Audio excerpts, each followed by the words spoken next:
Alors Gérard, tu nous as parlé tout à l'heure finalement déjà de la modernité de Saint-Exupéry.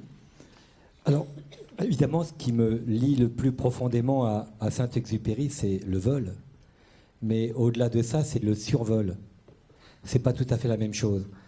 On survole des paysages beaucoup plus près que ce qu'a vécu Claudie, évidemment. Nous, on n'est qu'à 12 km d'altitude. Mais on distingue beaucoup plus de choses, peut-être.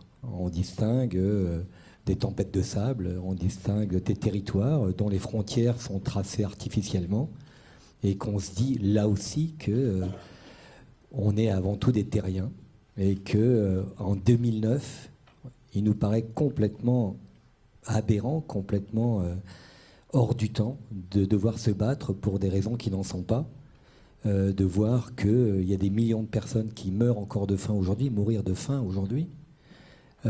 Eh bien, le fait de survoler ça, eh bien, ça donne de la distance et ça donne peut-être de la sagesse.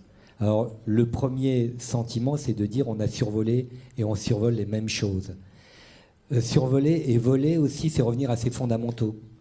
Fondamentaux, c'est-à-dire le rôle du pilotage lui-même. C'est-à-dire qu'on a des avions de plus en plus sophistiqués. On a sur un Airbus 140 ordinateurs et calculateurs à bord. Sur un Boeing, c'est exactement la même chose. Et puis, il arrive un moment où ça se détraque et on a besoin de revenir à ce que faisaient nos anciens. Saint-Exupéry, lui, c'était la bille, l'aiguille. Aujourd'hui, c'est l'assiette, la poussée. C'est pareil et ça doit voler. D'ailleurs, ici, quand je vous regarde, on est dans un avion.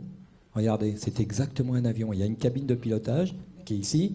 Et puis ici, il y a une cabine avec des passagers. D'ailleurs, j'ai remarqué qu'il y avait 10 sièges de front. C'est à peu près ça sur le Boeing 777 ou le 340. Et on a un pilote à bord. Et on a des pilotes à bord. Alors je souhaite à la Fondation, parce que c'est grâce aux passagers qui ont accepté de monter dans l'avion, qu'on décollera pour de très longs trajets pour tard. Et puis le deuxième trait d'union, c'est évidemment le musée de l'air. On a monté ensemble avec IWC un espace Saint-Exupéry où on montre la vie de l'aviateur écrivain, le cinéaste, l'écrivain, le pilote de chasse, le pilote de guerre, le pilote de l'aéropostale. On a exposé les pièces de l'avion retrouvées également. Absolument, on a exposé et c'est une aventure qui continue. Et finalement, je m'aperçois que dans ce hall, l'ensemble de ce hall où on présente une collection de tous les avions d'aventure, ceux qui ont fait des records à travers des gens comme Lindbergh, Howard Hughes, Mermoz, évidemment, qui étaient là. Et à travers leurs machines vivantes, des machines authentiques, c'est tout l'esprit de Saint-Exupéry. Et cet esprit de Saint-Exupéry, avec toutes ses valeurs, eh bien, elle dépasse ce hall et elle va se projeter sur l'ensemble de ce musée, où finalement, qu'est-ce qu'on veut provoquer? C'est de l'émotion. On ne montre pas que des machines, on veut montrer les hommes et les femmes qui étaient derrière et qui ont transmis un certain nombre de valeurs, dont celle qu'a très bien exprimé Saint-Exupéry.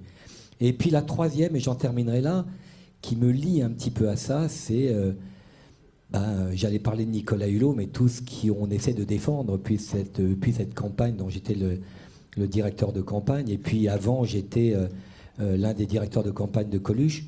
Avec lui, c'était simple, hein, Coluche. La France est coupée en deux, on va la faire plier en quatre. Mais il y avait derrière les Restos du Cœur. Et ça, c'est quelque chose de concret, le cœur. Le cœur, on le retrouve dans toute l'œuvre de Saint-Exupéry. Le partage. Et pour Nicolas Hulot, c'est la même chose, c'est une question d'amour.